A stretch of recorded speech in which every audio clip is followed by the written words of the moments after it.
Hello,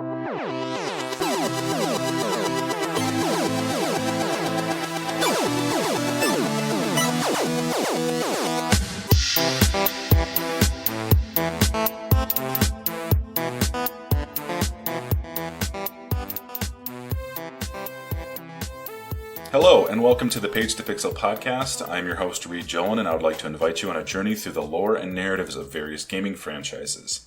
You see, I've been an avid podcast listener for the last several years, and in all of that time, I have felt that there's a certain niche that has been missing from the greater gaming podcast community. While many gaming-focused podcasts focus on retro titles, specific genres, or current gaming news, very few of them take deep dives into lore and overarching stories of gaming franchises. So that is where we come in. The goal of this podcast is to look at gaming franchises and dissect them to fully understand and comprehend the story and timelines of the individual games and how they coalesce as a whole franchise. So rather than simply outline one game in a series, we will analyze the story as a whole, diving into characters, worlds, and other details to make better sense of the narrative structure of the series as a whole. I am a strong believer in the idea that video games are art, not only from a detail or graphics perspective, but also from the storyline and narrative perspective.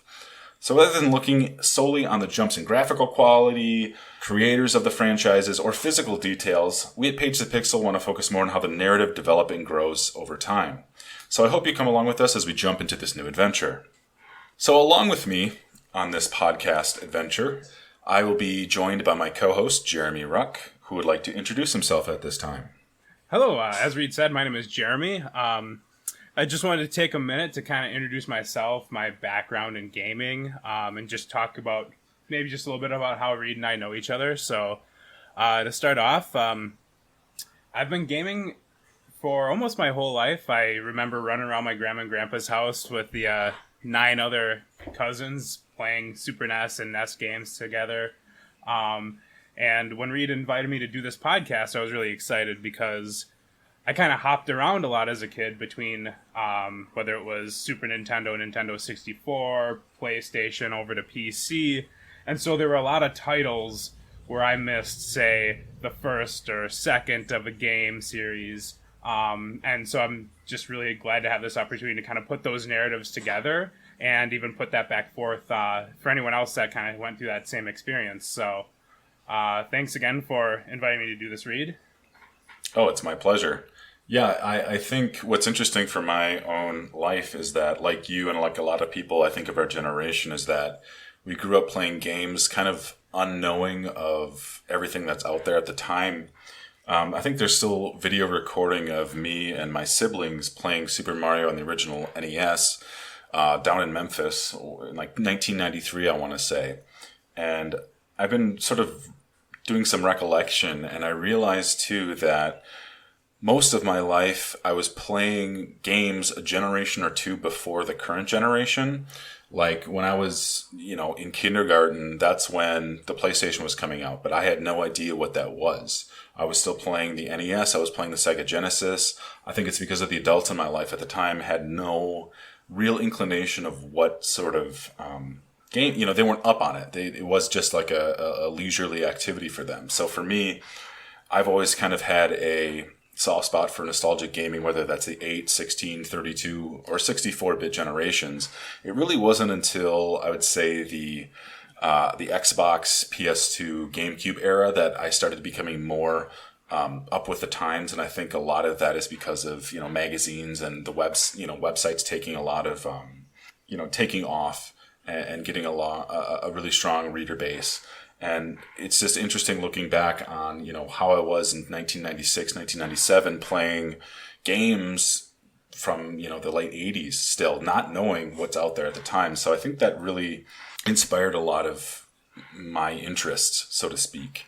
And I know, Jeremy, you have a bit more experience with PC gaming than I might have. Yeah, probably. I play mostly exclusive PC now. I had a similar origin to you. So I wouldn't say the youngest, but I was kind of the middle group of cousins, and then there's a big batch between where like the real young ones start.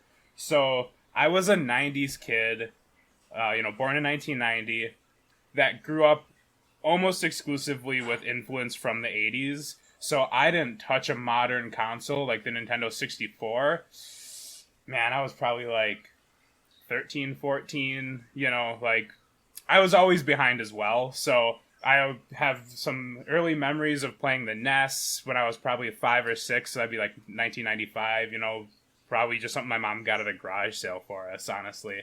And the Super Nintendo. So, but yeah, I eventually switched over to PC when I was in high school. I've always been more into like your RPGs, your tactical or strategy games. I dip and dive into shooters every once in a while, but they were usually like World War II shooters. I was big into the Band of Brothers because I just assumed it was teaching me something about history, unbeknownst to me. But I mean, obviously that's all wrong and inaccurate. But that's just how they make them. It's worth a shot.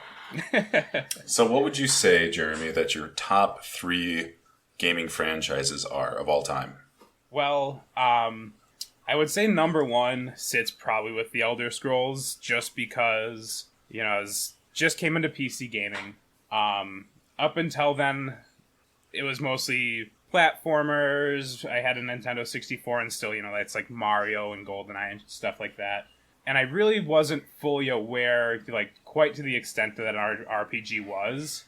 And I got a totally legit copy of Oblivion from one of my buddies, and I was just floored with how expansive it was, how much, other than, say, like, the character models, which everyone makes fun of their faces, but I still think they look fine. How much detail there could be in a world. I still, to this day, will every once in a while just remember there was a time where I was cresting a hill during the sunset, and the Imperial City was in between me and the sun cresting. I was just like, this game is beautiful. And at the time, it was running on like half graphics, and my crappy PC that I built from my first job, money that I could afford. But it still just kind of floored me, and I still, 15 years after that, think back to like, wow, I thought this was beautiful, and just how in-depth the story was. Still, to this day, I go back to that. Yeah, I would say that the Elder Scrolls were also extremely influential for me as well. I started on Morrowind. I remember it originally came out for the Xbox way back in the day, and that was one of the first titles I think I owned for the original Xbox. And I think some of my genuinely fondest memories as a, child or early teen was, staying up until 6, 7 in the morning playing with some of my friends. Not even doing the quests in Morrowind, but just like exploring the land and just kind of having fun with it. And it really just kind of opened my eyes because before that time period, open games were really limited maybe to PCs and stuff like that. And just true freeform freedom was just non-existent in a lot of games. So I don't really need to necessarily tell you how amazing and important Morrowind was for gaming as a whole, because I think it's kind of self-explanatory. I think a lot of people had the same affection for it. But, with Morrowind jumping into Oblivion, it was the same thing. It was just seeing an extension of that franchise into a way that was a little bit easier to play, because Morrowind was a little bit confusing, say, for a 13-year-old. It's still confusing to this day. But for a 30-year-old, that thing's confusing. For a 30-something, it's still confusing because you have to go into the journal and stuff like that. But I think Oblivion opened it up a little bit more, and I think Oblivion's a really nice middle ground between Morrowind and Skyrim. I love Skyrim to death. I think it's one of the best games of all time, but it is also a little bit hand-holdy in a lot of ways. I'd agree. They cut out a lot of things, but maybe it's for the better. Kind of going back to what you were saying with Oblivion, again, one of my favorite titles of all time. I think that soundtrack is incredible. We have this perspective of initial moments with video games, you cresting that hill and seeing the Imperial City before you on this low-end PC. And then you try and do that again nowadays, and it's like, oh, that's what it looks like? So, like, the impressions of what graphics look like versus how they actually are, I'm wondering if there's some sort of, like, psychological trick with that. It'd be interesting to look at. I would say, overall, my favorite gaming franchises, not really in any order, because I think it's unfair to put them in a ranked order. I would say it's a mixture of the 3 being Pokemon, Castlevania, and the Elder Scrolls. I think with those 3 games, there's any of the titles within those franchises I can go back to and just love. Castlevania, I love, probably is my number one. I would probably have to give the preference, if I'm honest, is Castlevania. I've played and beaten the most of those games. I just love the kind of spooky atmosphere. I grew up a huge horror movie fan. I still am. And I know Castlevania is a really important series for gaming history, and it's something that I hope to hopefully cover as we kind of move into October. But as of this recording, we're right on the cusp of July and August. So as we move into fall, maybe that's one of the franchises that we'll jump into is Castlevania. But yes, Castlevania, Pokemon, Elder Scrolls. I mean, a nice mixture of RPG, action, and art. I guess they're all, Oblivion and Pokemon are both RPGs, but different styles ultimately too. Oh, completely. All right. Now that you've given me a chance to collect my thoughts, I have them here. I've already discussed Elder Scrolls. Kicking the second one back to Bethesda, Fallout. I mean, originally it wasn't Bethesda. Obviously, they own it now. As frustrating, obviously I didn't play them as a youth, but I've gone back and played 1 and 2 as an adult. And as frustrating and kind of ham-handed as those controls are, I love the setting. The story has some convoluted parts, and, there's a lot of debate over what's going on, but I just love that post-apocalyptic setting. Kind of like 50s vibe. Power armor is just cool. So that I would definitely probably put in my next spot. Which Fallout game is your favorite, would you say? Oh, why you gotta do me dirty like this? Always dirty. Always dirty. I'm gonna have to say probably New Vegas. Okay. But I have a good amount of respect for all 3 of the new ones.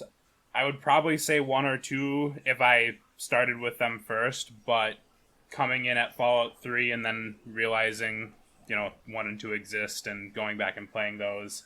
But, Fallout 3 did a lot to kind of change that franchise, but New Vegas had a lot more, I would say, in depth with it. Fallout 4 I enjoyed thoroughly, and, this is probably a debate for another day, but I felt kind of that same Skyrim syndrome where there was so much going on. I mean, I know they added crafting and all of that, but it just felt kind of, I don't want to say dumbed down, but just different in a way that it's hard to, without actually taking a moment to analyze it. It just felt different, and I don't like it as much. But yeah, so I would say New Vegas was probably my favorite out of all of those. And then my third, as I know I mentioned I don't play a lot of shooters anymore, but it is actually Unreal Tournament. I have fond memories of watching my cousin play that when I was probably 9, that first Unreal Tournament Game of the Year edition. And when I was in high school, we had a group of guys that would get together all the time and we'd hammer on some Unreal Tournament 2004. I just love that. If I'm going to play a shooter, I don't want something hyper realistic. I want fast pace, crazy stupid guns. Just give me a 24-pack of Mountain Dew and some pixie sticks and just let me go crazy on this first-person shooter. Right. Yeah, that's an interesting one. I again, my experience with shooters, I think the first shooter I probably ever played was GoldenEye, and that was more related to my affinity for just James Bond when I was a kid. So I feel kind of left out that I didn't really get on the Doom series or the Quake series or the Unreal series. I know a few of my friends are really into those that maybe are a little bit older than me. But yeah, I mean, I know the affinity people have for Unreal Tournament and how just landmark of a game that was. And maybe that's one of the games we'll cover in terms of story-wise moving into the future. But that's an interesting pick. I think it's definitely an interesting pick, and it's certainly, I know, a revolutionary game, despite the fact that I've missed out on it. And just looking back at what you were saying about games and kind of going back to games like you were saying with, you loved Fallout 3 and Fallout New Vegas, but then trying to go back to the first and second one, it's a little difficult, and I think it definitely is. If you're someone that's kind of growing up with Morrowind, Oblivion, Skyrim, just to go back to the Elder Scrolls, which is this podcast is just turning into a jerk fest about the Elder Scrolls a bit, but that's okay. If you try to go back to Daggerfall or Arena, it's rough. It's really rough. Yeah. I've looked into them a bit, and I've even gone back to a similar games like Might and Magic 7. I played. Obviously, I was out of high school the first time I played that. Great game, super fun. Man, you're just beating your head against the wall trying to finish some of that stuff, Right. That was back when game was for big burly men with big manly beards, I need a mini map. I need to know exactly where I'm going. I don't have to read. I'm playing a game. Well, and I think, too, as you get a little bit older into your adult life, when you have jobs and obligations, it's really hard to jump into more hardcore video games. I mean, one of my favorite games of all time is Dragon Age Origins. And Origins, yeah. The first Really? the first Dragon Age game, yeah. Enchantment? Yeah, I love that game. Enchantment? Second one doesn't exist. Inquisition is fine. Can I ask, this might be the wrong spot, so feel free to edit this out. Okay. I didn't finish it. Origin? No, the second one. Yep. I don't remember hating it, and I don't remember why people hated it. I just think it was just because it was such a departure from the first game. It was a little bit more, from what I remember, I only played it for like a couple hours. It was yeah, it was a lot more. It was a lot more actiony. Okay. That's fair. It wasn't as in depth and tactical, I think, as the first one.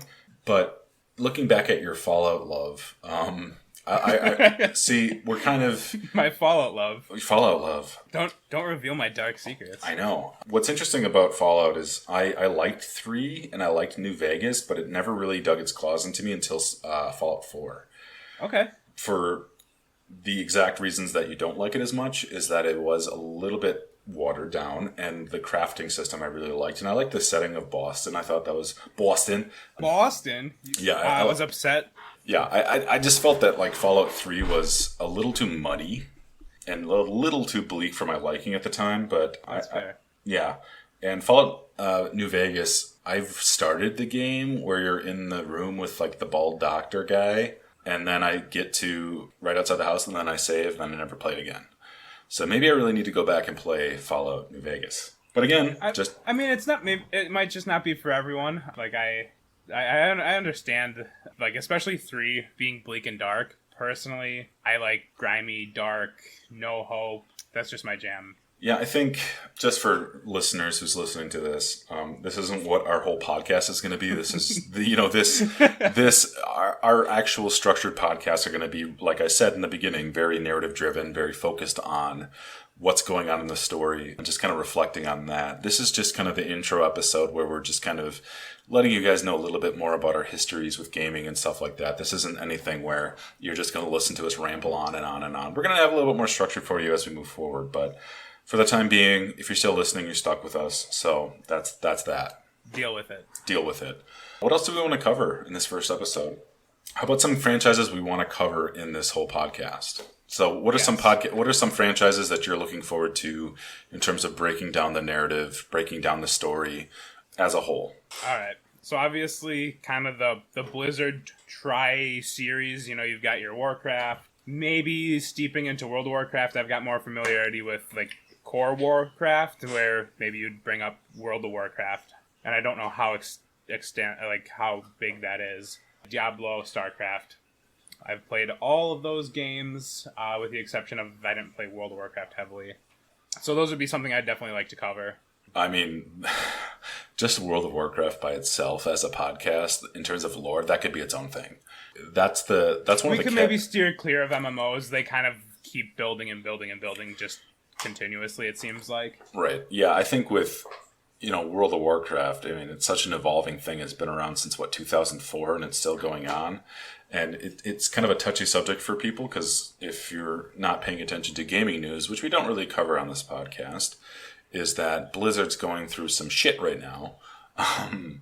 This is where we've discovered that we are going to use swear words for this podcast. So yeah, is on the table. Yeah, I mean, I'm going to try and minimize it. I don't want to curse too much, just because I think if we're going to stick with the theme of gaming, I want to give this a T rating.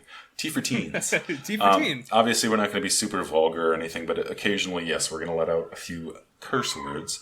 But I don't think it's anything that's going to detract most listeners, especially people that are interested in deeper gaming narratives. If you're that much of a nerd like we are, I think you'll be just fine. Yeah, the Blizzard series would be really fun to deep dive into. I think it's something where we would have to piecemeal it. We could do an episode on Warcraft, Warcraft 2, maybe the RTS brands of like Warcraft 1, 2, and 3. World of Warcraft would be something that it's going to be a lot. Okay. I mean, it's definitely something we can do, if this definitely gains some traction. When we hit the bottom of the barrel. Right. I'd love That's when you know you can tune out. Yeah, that's when you know you can just tune out. I'd like to do the Diablo series because I do really like the Diablo games. Love Diablo. And I honestly don't know a lot about the storyline. Well, you're in luck. I know, and the same thing with the StarCraft storyline. I've played StarCraft 1 and 2, maybe a total of 20 minutes. So I'd like to learn a little bit more about that. I think I can speak for both of us when we say that we are generally more interested in fantasy over most genres. You think that's fair? Yeah, I think that's fair. I mean, I do love me some sci-fi, but yeah, between the two, fantasy, sci-fi, those are probably the big ones. And I'm not opposed to getting into other genres as long as there's something to pull from there, right? Like, I don't want to get into a sports game unless there's a deeper narrative in a sports game, which I might be surprised, but I just don't think it's probably there. See, that's one thing, too, that we talked about in the intro of this podcast was, what are the sort of games that you're interested in? You said, I'm more interested in the RPG side of things. While me, on the other hand, I'm interested in everything. I will literally give anything a try. I split my time between Ghost of Tsushima and NBA 2K21. Right now, we're in 2021. So, I mean, I play everything. I'm not opposed to any franchise, but again, chances of there being a narrative in something like a sports game is a lot less likely than a full-on RPG like Fallout or Skyrim or anything like that. Looking at sports games that might have a narrative, something like Mutant League Football or Mutant League Hockey for the Sega Genesis. Well, yeah, we're going to cover Mutant League Football and Mutant League Hockey. Yeah, we're going to get so many fans if we cover that. Yeah, I don't know. It's just... ultimately, I think a lot of action games and a lot of sports games, there's a difference of narratives that they're going to put forth. Obviously, I think the goal of action and RPG games is to build a story, is to get people and players immersed in what they're throwing at you. And one thing I really want to note for this initial podcast is how narratives have sort of developed over the years. And that is, you look at 8-bit games and 16-bit games, and because of the sort of technical limitations that existed back then, a lot of times you would have to turn to game manuals to know the story because they don't have the power, they don't have the literal capacity in the chipset to hold, a big storyline if they're going to have it. Typically, if you play something like Mega Man or Castlevania 4 on the SNES, you're going to see maybe a scrolling text saying, in this year we did blah, blah, blah, blah, blah, and then you're just going to jump into the gameplay. But as time has gone on, and maybe this will be another episode that we do, is just sort of seeing the development of how stories and narratives are given to players. Because nowadays you play something like, I don't know, God of War or, Persona or any of the games that you're going to be playing right now. You're going to have full CG, full Hollywood style cutscenes that are going to build the story, build the narrative for you. And I think that's something a lot of players take for granted, is how they sort of involve you in the story and get you caught up to speed, especially if it's a game that you haven't played before or like a series you haven't played before. Like if you jump into, I think, Resident Evil Village or Resident Evil 8, it actually will show you, I think it'll show you like a recap of Resident Evil 7. So you don't necessarily need to play the other games to understand it. But I think just the way that video games have developed technologically and in terms of capacity have allowed people to further understand and immerse themselves in the story. And again, that's the whole focus of this podcast, is understanding story. So for example, our first podcast that we're going to be releasing after this one is going to be on Sonic the Hedgehog. Gotta go fast, baby. Gotta go fast. Oh yeah, chili dog time. But we're going to be focusing specifically on the first few Sega Genesis games, like 1, 2, 3, and probably Knuckles that we're going to be talking about. And as far as I can remember, there's not a lot of overt storytelling in the actual game. When you boot it up, you just jump in, right? You just jump right in. And I think you have to usually turn to the manual to figure out the storyline. But obviously, if you play one of the newer Sonic games, especially like Sonic and the Secret Rings, I believe it is on Wii, there's going to be storyline. I think Sonic and the Secret Rings, and I think Sonic and the Black Knight literally are storybooks. They literally are storybook games that kind of take place as a narrative. Like, the whole focus is on narrative. But with those original games, you don't get anything other than what you can figure out yourself. And I just think that's a really important thing to note when looking at a lot of these games, is that typically the older the game, the more research we have to do. And typically our research involves looking at different wikis, looking at different fan pages, playing the games themselves and learning more about the franchises as a whole, and then just kind of piecing them together. That's really our process. Our process is looking at all of these websites, looking at fan sites, looking at video game news sites, kind of looking at retrospectives of a lot of these series, and then just building a larger understanding of the narratives. Because like I said, a lot of these games that existed in the past, they're not going to really give you a whole lot. You play the original Zelda, you play the original Super Mario Brothers, you jump into the game. You open the booklet and you have this great art, you have this cool storyline. And I think what's cool is that, and maybe we'll have some time to spend a little bit on this moving forward, but looking at these older games, and you sort of see how in the manuals they tell you about the stories, and you just kind of build within your own imagination as a kid what these games mean and what they're sort of trying to tell you. Yeah, I think that's a art that is lost on a lot of modern games, because I think one of my fondest memories as a kid is you're on the playground and you're learning about different tips and tricks and cheats that you might be able to use in your game. And when you have a modern game just given to you and it has all the cutscenes that you need, it has all of this other stuff that you are just seeing, your imagination is limited in a lot of ways because you're not given the opportunity to kind of fill the holes as you would want to as a kid. I think that's a pretty fair statement.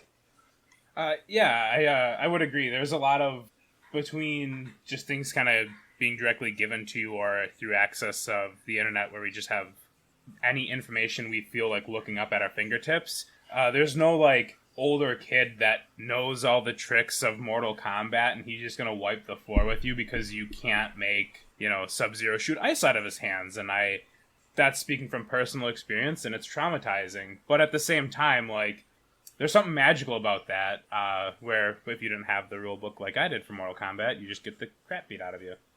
Yeah, absolutely. And don't ever play fighting games again. Yeah, I think with the advent of the internet, it takes away a lot of the mystique of learning about a game, playing a game, because it's so easy for any of us to even go online and go on like GameFAQs or something like that and learn all of the storyline, learn all of the right moves you have to do. You can look up all the fatalities. You can look up anything that you need to on the internet.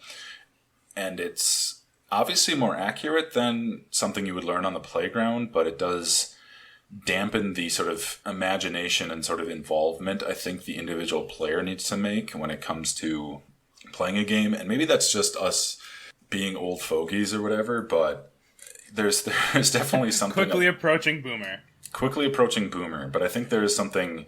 Reid, did you ever have a brand new Mortal Kombat game? All my stuff was just hand-me-downs or garage sale stuff. Well, it's funny that you say that, because one of my foundational memories was growing up. My family and we would go to church, and then I would say every other Sunday, so every 2 weeks after church, my parents would take us to Shakey's, which is a buffet style. I don't think they're around anymore because I'm pretty sure that my high school history teacher got them banned from town because people got food poisoning. Like, that's a big deal. Yeah, that's a pretty big deal. I'm glad that Shakey's ended with buffet and nothing else. But anyway, so we'd go there every 2 weeks, and they would have fried chicken and spaghetti, and I don't know why I'm talking about the food, but they also had like a little mini arcade. My brother and I would go there, and we would always just play Mortal Kombat with each other, which I think is really quite a disparity and contrast to the things we just learned in church. So for both of us, the Mortal Kombat game was such a huge thing for us, and Mortal Kombat to this day stands as, I think, is my brother's favorite franchise of all time. Perhaps that we'll have tracks. Yeah, that tracks, knowing John. Yeah, so maybe we'll have him on just to talk. To talk about Mortal Kombat and slather barbecue sauce on the screen. Yes, we won't need to talk. We'll just let him talk for like 4 hours, because he knows fucking everything. So I think looking at new Mortal Kombat games, I think we never owned any of them growing up. We would rent games, which is something a lot of kids aren't going to know about this day, these days. Damn kids. These damn kids. No, I don't think we owned them. We just rented them a lot.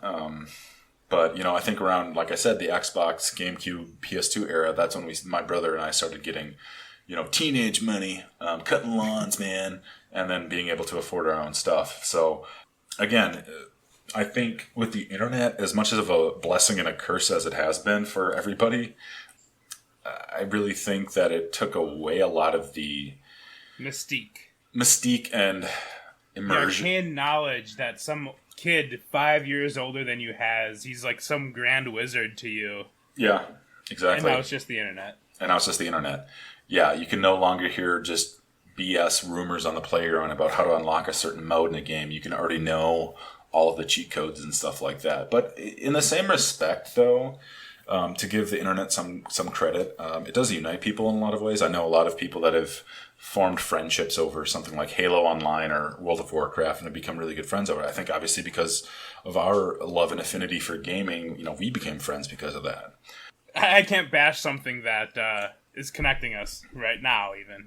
We're recording this remotely. So it's just, part of you always brims for that nostalgia.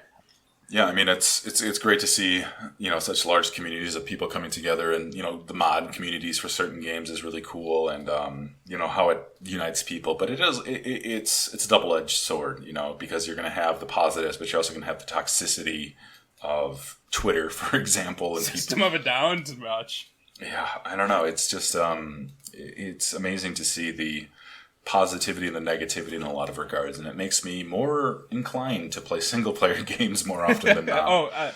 That I mostly play single player games. I don't think I've ever played more than the odd game here or there, a multiplayer game with other people that I didn't know. Like I've hopped onto WoW, the Old Republic, and I literally play those as single player games because I just am that opposed to communicating with people I don't know. Yeah, I think I'm the same way in a lot of ways. Like, yeah, obviously jumping onto something like, Call of Duty or Battlefield, you're forced to do that, and that's usually for a really minimal experience. You mute those people, whatever, that's fine. Yeah, which is nice because they've offered that feature to mute all on the new Call of Duty, which is really, really beneficial. So, always mute them all. One thing I'd like to maybe touch on to kind of maybe hopefully conclude this podcast. I don't want to give too much away. We have a lot of content for you guys. But one thing I maybe like to conclude with is how you feel that the perspective of gaming has changed over the years from this really super nerdy, basement-dwelling hobby that it originally was into mainstream. It's become such a mainstream hobby for a lot of people. And I want to hear your perspective on why you think that gaming has sort of become a household thing rather than just sort of a niche thing. Well, it's been around for so long. I think it's partially the amount of time it's been around for, and more people have, it's just gotten a bigger and bigger culture, but also just the diversity in games, right? To kind of sidetrack for just 2 seconds, I don't like the whole gatekeeping of games, right? You've got, casual gamers ripping on people, or, being ripped on by people that play more hardcore gamers. Gaming's gaming. If you're playing Candy Crush, cool. You're a gamer, right? If you play it enough. So I think it's just the diversity, right? You've got people that just play first-person shooters, and there's nothing wrong with that. If they just want to shoot people, as long as they're virtual people, there's absolutely nothing wrong with that, right?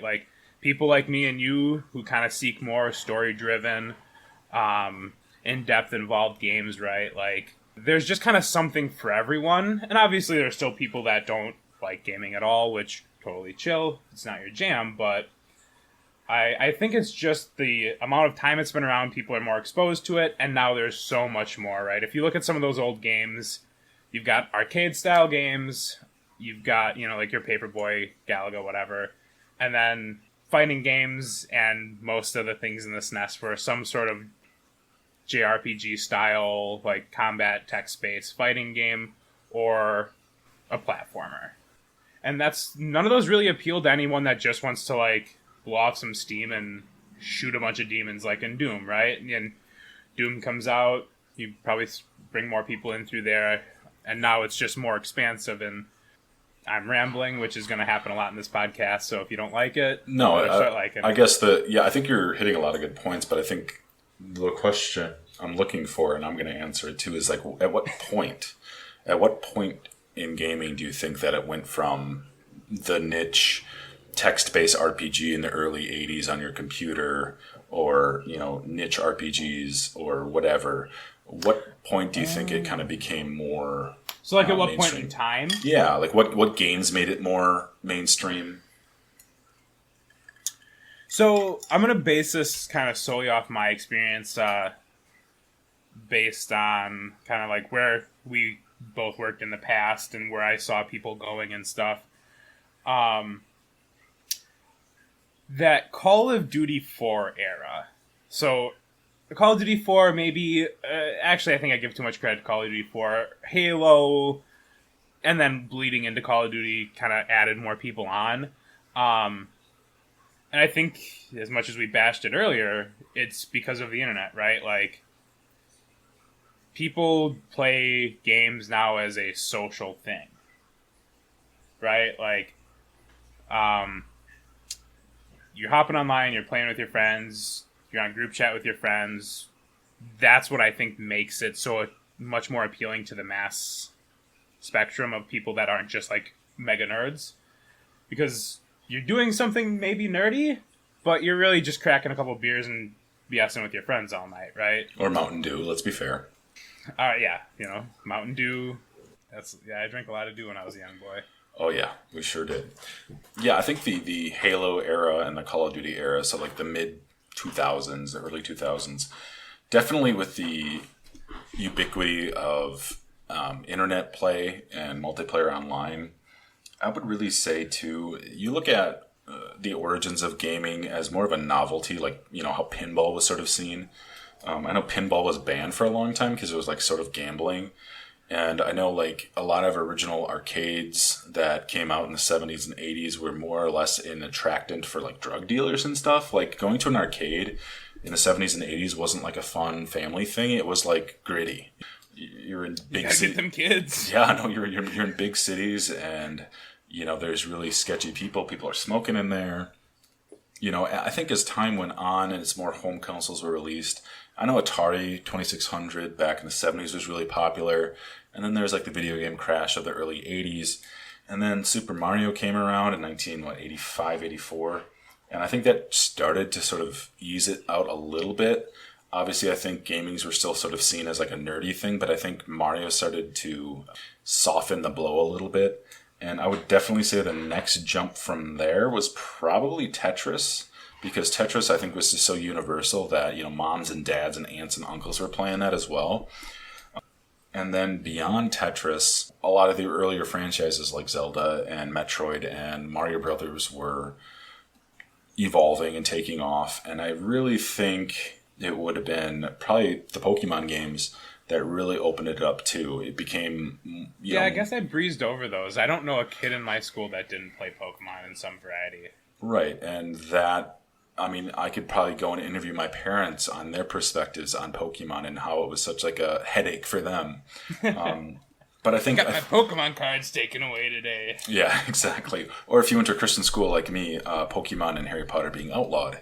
So, yeah, and then, that was right before the online multiplayer real takeoff. Obviously, people are playing Quake, people are playing Unreal Tournament online, but that was still a niche thing. And then really around the turn of the millennium, you started seeing people online more often, more universally, through stuff like Halo, stuff like Call of Duty, Unreal Tournament still taking off too. And then I'd really say where it became more just socially normal to play games was really around the era of the Nintendo DS, 2004, 2005, with like the iPhones and stuff taking off too. Stuff like Candy Crush, stuff like Angry Birds, becoming more of a mobile platforming for games rather than just a home console or arcade version. For better or worse, because personally I'm not a huge fan of mobile games. I understand their importance, but for me, I like a little bit more of an in-depth adventure. I would agree. Yeah, I mean... Yeah. Well, I think that's kind of the point of this podcast, right? Like, we're going to look at games that have a narrative. And I'm sure Angry Birds has a narrative. I'm not going to talk about it. I don't know if I want to read that. Yeah. Right. But, I mean, it has a movie, right? So I'm not, We're watching that movie. Episode 1 isn't Sonic. It's Angry Birds. Yeah, we're going to watch Angry Birds in the Emoji Movie. Jeez, no. No. I think that's probably a good time to kind of transition into what we're all hopefully trying to cover with this. Talk about what we're going to cover in this podcast, and that is, it's going to be larger franchises. It's going to be hopefully franchises that have at least 3 games or more. We're certainly going to have one-offs where it's maybe a particular game that we felt was really important but didn't necessarily have the mainstream appeal that a lot of games did. Obviously, like we mentioned before, we're going to be talking about Sonic the Hedgehog in the next couple of weeks. And then kind of moving from there, I mean, I know we want to talk about the Elder Scrolls, even though that could be its own thing. That could be its own podcast. But we're going to try and break it down according to certain themes. And those themes are as follows. So when looking at how this podcast is going to break down moving forward, again, this first episode is really just kind of shooting the shit, talking about the goals of this podcast, talking about our own histories. So looking at this podcast as a whole, this first podcast has really been about us, talking about each other, talking about our own histories and our own likes and dislikes.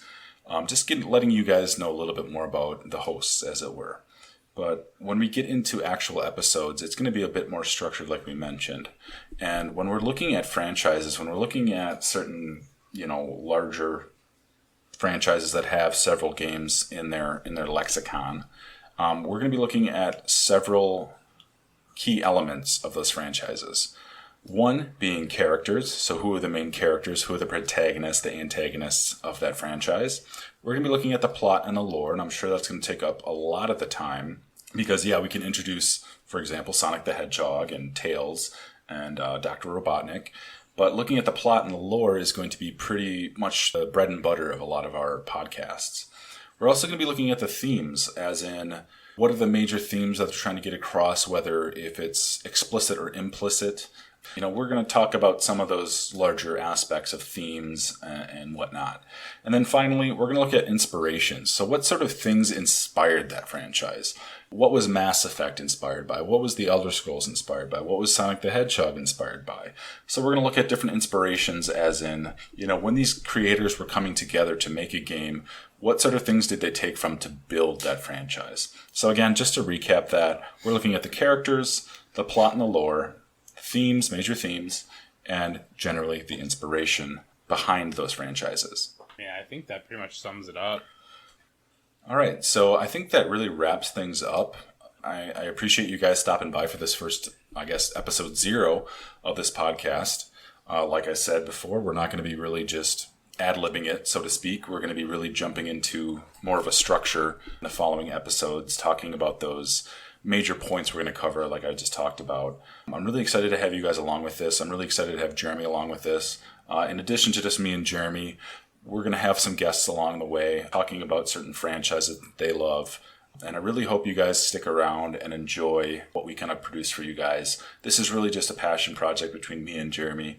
And it's going to be both franchises that we love. There's going to be franchises that we're going to talk about that only, certain people like, that maybe I'm not familiar with, or maybe Jeremy's not familiar with. And it's ultimately going to be a learning experience just to understand a little bit more about all of these franchises that exist, and maybe just getting you a little bit more involved with them. Maybe if we talk about a franchise that you're not familiar with, you take a little bit of inspiration and joy from that and jump into that. I think that's really the goal, is just to understand ourselves and maybe interest you guys in trying it out if you haven't before. So I think that's really my perspective on it. Jeremy, I don't know if you had anything to add. Nah, man, I'm just here for the money, the live shows, Patreon, that kind of thing. So hit me up on my OnlyFans. It's J Big Dog. But no, all seriousness, I'm here for the same thing. I have just love stories, whether it's movies, books, games. I love talking about them. I love when things are heavy. I love when they're light. A little bit more funny. So if we can inspire you to try out a new series or, just look deeper at something, kind of look into some escapism. The world is as great as it can be. It can also be pretty rough. So to look deeper into things, I think, is really important. And, if you're here for the ride, that's just as well.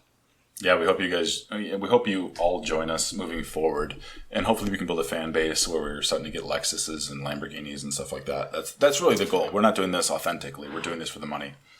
Oh, yeah, it's all about the money. Absolutely. All right, so ladies and gentlemen, thank you for joining us in episode 0, which is just the introduction to this podcast. Hopefully we'll have some new content coming your way, starting with Sonic the Hedgehog in the next few weeks. So thank you for stopping by. This is Reid again from Page to Pixel. And Jeremy, I'll let you send us out. This is Jeremy. Don't forget to quick save before you pick the guard's pocket.